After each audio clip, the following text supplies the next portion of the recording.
I'm Jeff Matlow. Welcome to the best leadership podcast ever.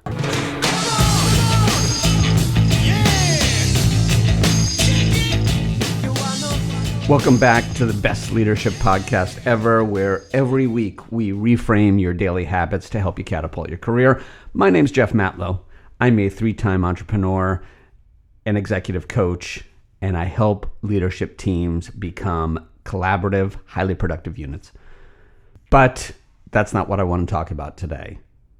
I want to talk about fire, because I live in Los Angeles. And then the fire started on the hill right behind my daughter's school in Pacific Palisades. It became known as the Palisades Fire pretty quickly, for reasons that are fairly obvious. The hills behind our school are lush and beautiful. It's a gorgeous campus, at least it was before it became apocalyptic.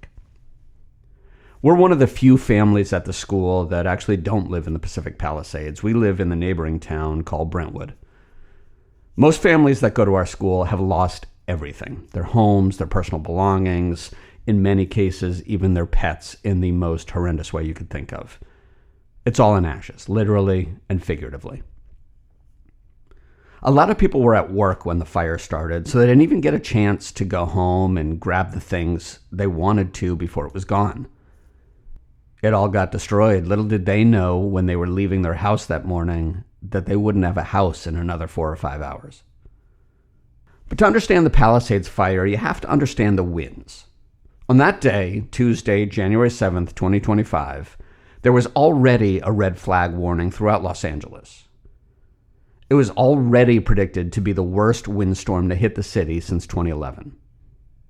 So to be clear here, January 7th, 2025 was the single worst day in over a decade for a fire to get ignited in Los Angeles. Yet it did, because fire doesn't care.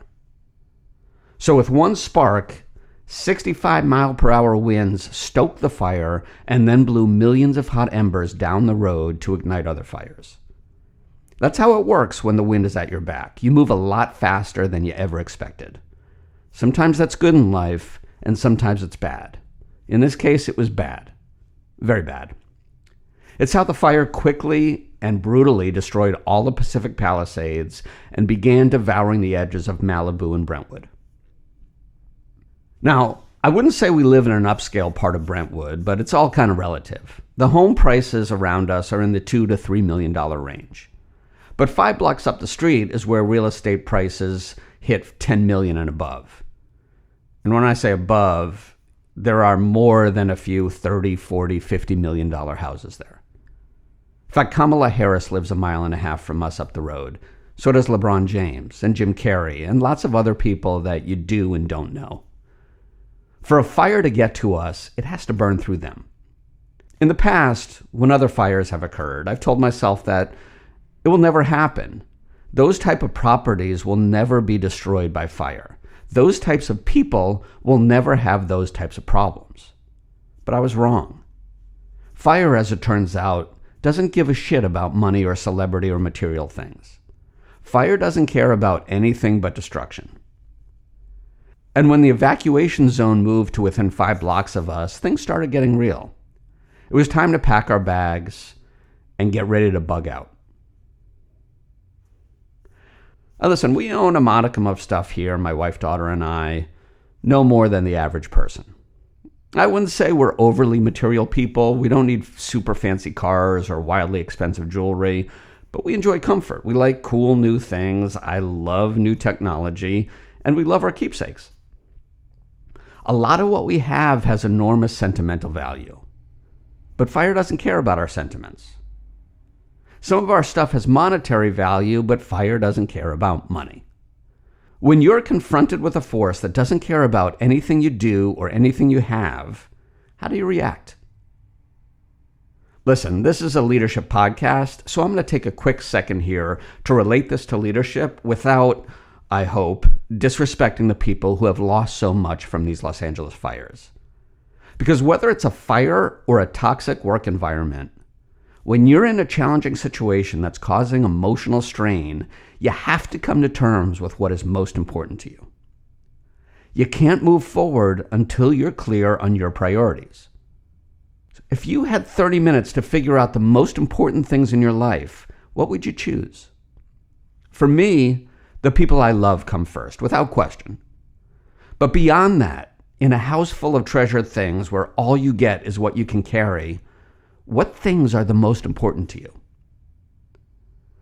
I immediately grabbed the necessities: passports, social security cards, our marriage certificate, titles to the cars. I took whatever money we had laying around, but all that stuff amounted to just a small envelope that could fit in my back pocket. I then put together a few change of clothes. I grabbed my computer, my phone, some charging cables. My life, as it turns out, is all in the cloud. And then I stopped. I thought of the books I love, the artwork we adore. I thought of the jewelry and the boxes and boxes of photos we never open. I looked at all the stuff I proudly worked so hard to create and build, and those things that were given to us from people we love or created for us. And that's when I realized it. Nothing really mattered. I had my family, I had my health, I had my memories, and I had the means to move forward if everything else was destroyed. That's all I need to live a happy and full life. Everything else that's truly important to me can fit into a backpack. In the end, we didn't have to evacuate. We are far more fortunate than the thousands of others, so don't give me any sympathy. Save it for the people that could use it. But here's my point in bringing all of this up. Don't wait for a catastrophe to prioritize your happiness. I challenge you to take 15 minutes of quiet time, no work, no technology, none of your annoying death metal music playing in the background, and write a paragraph about what you want to surround yourself with in order to live your happiest life. What are your top 3 priorities in life and why? Is it people, experiences? Do you prioritize material objects?